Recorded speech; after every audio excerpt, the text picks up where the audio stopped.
Ano ang diskarte dine sa kanyang packet. Dine ho, yan, sa kanyang basket. Kung paano ang diskarte natin dahil syempre MU1 wala talaga hong bulsa yan.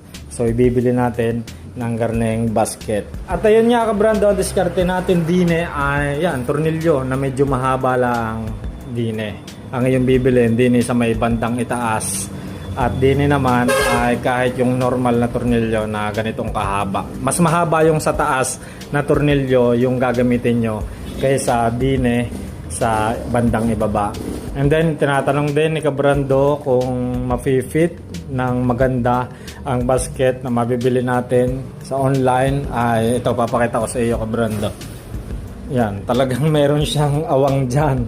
Dahil hindi ko alam kung bakit ganyan yung design yan, pero nung mabili natin ay ganun na talaga yung kanyang awang. Hindi siya nakakapit talaga dyan. Kung gusto mong pag-fitin are Kabrando ay lalagyan mo ng tornilyo, pero para sa akin hindi na kailangan dahil meron na siyang dalawang tornilyo. Magbubutas ka lang ng inner fairings pagka ginawa mo yon. Goods na yan, hindi naman masyadong pansinin yan. Kahit pa medyo nakasiwang na ganyan, medyo awang.